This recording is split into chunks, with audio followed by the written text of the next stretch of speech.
Bonjour Yvan Lachaud. Bonjour Abdel Samari. Merci d'être l'invité d'Objectif Gare ce mercredi matin. La première question que je souhaitais vous poser, Monsieur Lachaud, qu'est-ce que vous retenez du rapport de la Chambre régionale des comptes ?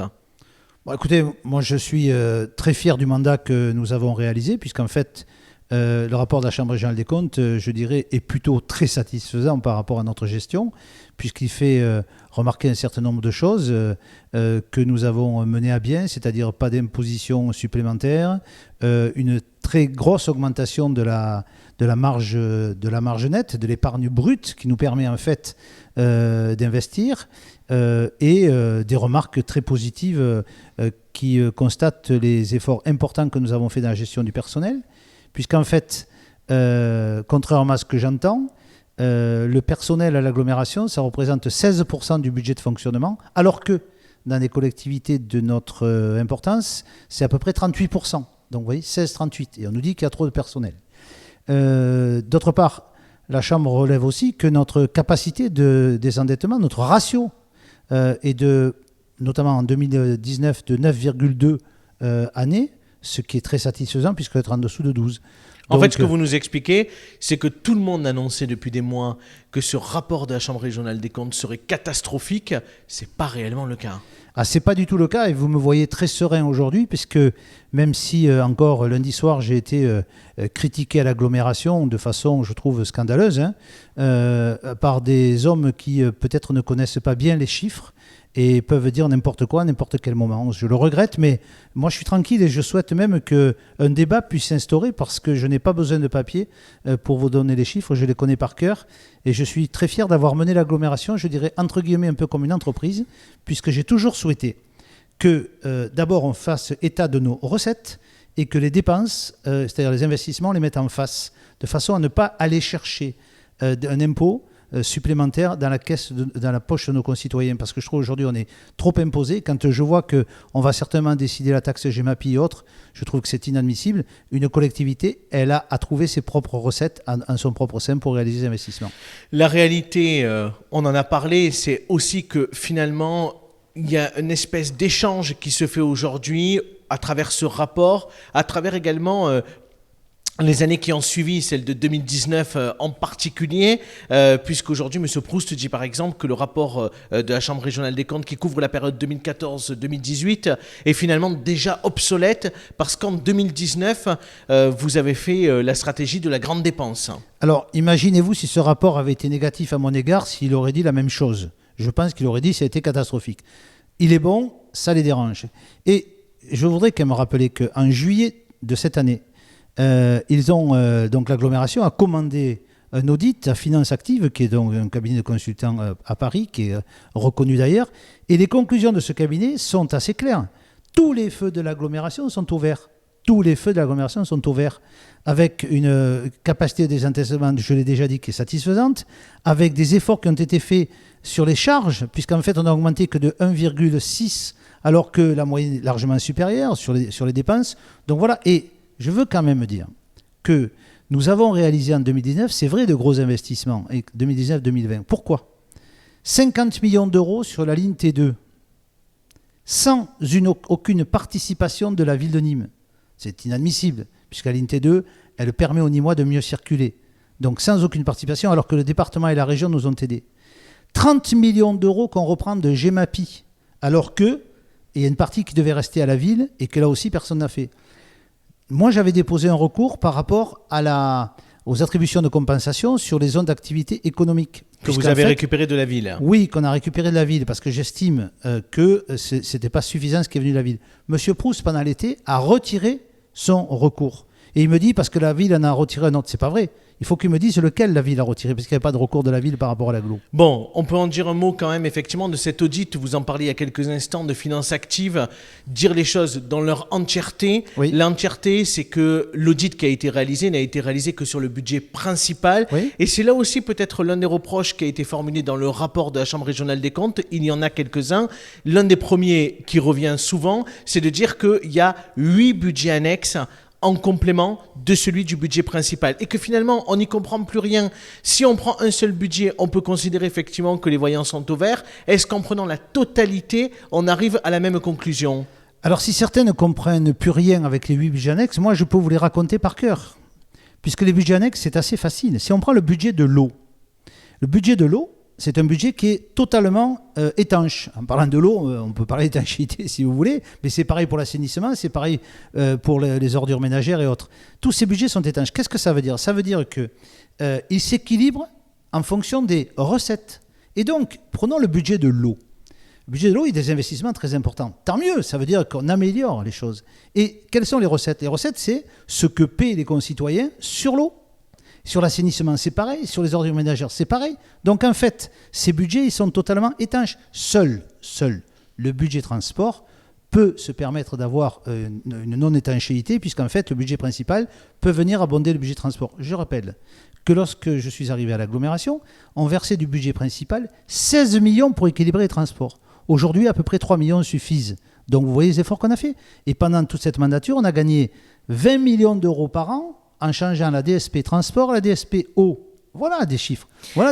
Et nous avons, pendant cette mandature, réglé un emprunt toxique qui aurait pu coûter 58 millions d'euros à l'agglomération. Et aujourd'hui, il a été réglé. Ça veut dire que l'agglomération a des budgets, a des emprunts qui sont sains. Autre élément qui est évoqué également de leur rapport de la Cour, la Chambre régionale des comptes, c'est les tensions entre la ville de Nîmes et l'agglomération, notamment effectivement sur différents aspects en lien avec le transfert de compétences partielles. Vous en parliez il y a quelques instants sur les zones d'activité. Finalement, est-ce qu'aujourd'hui les élections qui se sont terminées à la fin du mois de juin dernier n'ont pas clarifié la situation et permettent du coup de repartir sur un meilleur équilibre ? Écoutez, moi je le souhaite. J'adore mon territoire et je souhaite que ça se passe bien. Mais force est de reconnaître quand même que la démutualisation n'a jamais été de mon fait, c'est la ville qui l'a souhaité. Que lorsque la compétence tourisme est passée aux agglomérations, c'est la ville qui a utilisé un cavalier législatif permettant à des collectivités de garder la compétence tourisme. Voilà, ça n'était que ça. Donc je trouve que dans ces difficultés successives politicardes que je combats depuis longtemps, eh bien, je pense que l'agglomération s'en est très bien sortie. Et aujourd'hui, à celles et ceux qui veulent m'attaquer, je leur dis, mais mettons-nous autour d'une table, attaquez-moi, les chiffres, je les ai, et je les connais par cœur, et je suis prêt à vous démontrer que nous avons bien géré les choses. Autre chose du rapport de la Chambre régionale des comptes, c'est le changement entre une communauté d'agglomération vers une communauté urbaine. C'est le vrai souhait qui est exprimé par les magistrats. Pourquoi on n'y est pas arrivé? Et aujourd'hui se pose la question effectivement de cette bascule. Et Franck Proust dit qu'en fait ça ne rapporterait rien. Vous partagez cette analyse? Eh oui, trop tard, parce que j'avais réuni les maires à Huchot d'ailleurs, pour leur proposer ce qui s'était passé sur la communauté de Perpignan, qui passait en communauté urbaine. Et jusqu'en 2019, lorsqu'on passait communauté urbaine, il y avait une dotation globale de l'État qui variait entre 7 et 10 millions d'euros par an, en plus pour l'agglomération. Vous voyez ce que ça veut dire? 7 à 8 millions d'euros par an, ça veut dire qu'en encaissant ça, vous avez ça de moins d'impôts à les prélever dans la poche de nos contribuables. Eh bien, la ville de Nîmes a dit non. Et un certain nombre de maires aussi. Pourquoi? Parce qu'ils avaient peur de perdre l'urbanisme, parce que le PLU devient PLUI. Mais Perpignan l'a fait, avec un droit de veto des maires. Ça ne changeait pas du tout leur pouvoir. Donc aujourd'hui, par contre, s'ils ne veulent pas passer en communauté urbaine, ils peuvent ne pas la faire. D'ailleurs, parce que ce surplus-là de 7 à 10 millions d'euros a été supprimé. Donc c'est définitivement perdu. Autre préoccupation également, elle concerne sur l'agglomération, la gestion du personnel.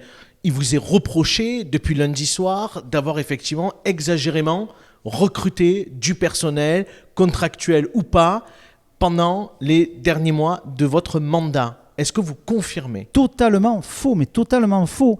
Et si on regarde sur 2019, c'est encore dit par le fameux rapport de finances actives, où les charges de personnel n'ont pas augmenté. Donc on n'a pas recruté, c'est totalement faux. Et quand j'entends dire que, alors qu'il y a 500 salariés, je répète, 16% du budget de fonctionnement à l'agglomération de Nîmes, alors que dans les collectivités de notre ordre, c'est 38%, plus du double. Et que j'entends dire aujourd'hui qu'il y a trop de fonctionnaires à la collectivité, mais c'est vraiment un non-respect par rapport aux hommes et aux femmes qui travaillent dans la collectivité. On doit respecter ces gens-là. Ils ne sont pas trop nombreux aujourd'hui. Et d'ailleurs, la preuve, c'est que le ratio est nettement inférieur à la moyenne. Donc tout ceci est mensonger. Vous regrettez donc que ces premiers pas de Franck Proust à la présidence de Nîmes Métropole soient l'occasion de faire un inventaire de la gestion Lachaud, alors que vous avez travaillé, rappelons-le quand même, 20 ans ensemble, et que vous avez été adjoint aux finances de la ville de Nîmes. À ce moment-là, peut-être que ça posait moins de problèmes que vous gériez les finances. Certainement, puisque je rappelle que sur la ville de Nîmes, on a fait baisser la dette de 300 à 200 millions d'euros et je m'y suis plus qu'impliqué. Bon, vous savez, ce n'est pas mon habitude d'attaquer les gens comme ça ne m'intéresse pas. Je regrette simplement ce qui s'est passé lundi soir, mais ce mal-être-là et ces agressivités régulières à mon égard montrent que certainement ils se sont engagés sur des programmes. Notamment, j'ai entendu parler qu'il fallait refaire une voie ferrée sur l'Avonage et autres, qu'il fallait aller tout de suite. Et puis, ils se rendent compte que c'est pas si facile que ça. Et que ce que dit la DGFiP et monsieur le préfet, notamment sur le risque d'être en rouge dans l'agglomération. Mais attendez. D'ailleurs, le préfet va venir apparemment présenter les chiffres dans quelques semaines. Mais qui viennent, et en plus, je ne suis pas tout à fait d'accord sur la présentation de la DGFiP qui dit qu'à un moment donné, notre CAF est de 5 millions alors qu'elle est de 20 millions. Donc là, il y a des chiffres qui sont erronés. C'est quoi le CAF ? La capacité d'autofinancement, excusez-moi. Et qu'une année, on est passé de 17 à 33 millions de remboursement d'emprunts. C'est totalement faux. Donc, je demande à aller voir, je demande un rendez-vous pour qu'on en parle. Mais on serait en rouge si, lorsqu'on vote un budget primitif, on exagérait sur les dépenses et sur le financement et sur les emprunts. Mais c'est quoi la responsabilité d'une collectivité et d'un exécutif ? C'est de dire, voilà les recettes de l'année prochaine, qui seront certainement en difficulté par rapport au Covid, là. Ça c'est vrai. Eh bien, voilà les recettes, voilà la capacité d'autofinancement que nous allons avoir, voilà ce que nous pouvons emprunter, voilà ce que nous pouvons réaliser. Mais ça, c'est la responsabilité. C'est pas la peine de taper sur le passé. Il appartient à l'agglomération d'être, c'est vrai, endetté, mais tant qu'on peut la rembourser, et c'est dit d'ailleurs dans les rapports, la DGFiP conclut, capacité d'autofinancement importante. Donc ça veut dire que la réponse, elle est là. Je pense qu'aujourd'hui, il faut faire preuve d'un peu d'humilité. C'est pas la peine d'attaquer comme ça. En tout cas, moi, je n'ai pas du tout envie d'attaquer. Je dis simplement que je préfère avoir le rapport de la Chambre régionale des comptes que un certain nombre de rapports de la Chambre régionale des comptes dans le passé qui ont été donnés sur un certain nombre de structures, si vous voyez ce que je veux dire, et qui n'étaient pas du tout positifs et qui parlaient même d'insincérité. Ce n'est pas mon cas et je suis très heureux de ce bilan. Un dernier mot, monsieur Lachaud, quand vous aurez purgé effectivement toute cette période, y compris de défense sur votre mandat à Nîmes Métropole, est-ce que vous allez démissionner ? Alors, je ne me défends pas. Je dis la vérité, donc c'est pas une défense, c'est un constat et je le fais. Et puis deuxièmement, vous savez quoi ? Demain il fera encore jour, donc j'ai le temps de prendre des décisions. En tout cas, je suis... On a le sentiment quand même que vous avez envie un peu de continuer quand même. Écoutez, moi je suis passionné par ma ville et par mon territoire. Voilà, je fais un constat d'échec aux dernières municipales, c'est clair. Je pense que la ville méritait mieux que ce que nous avons aujourd'hui. Mais voilà, je le regrette. On verra demain, il fera jour. Merci. Et j'espère qu'il y aura moins de pluie. Merci, monsieur Lachaud, d'avoir été avec nous ce matin sur Objectif Gare. Merci beaucoup.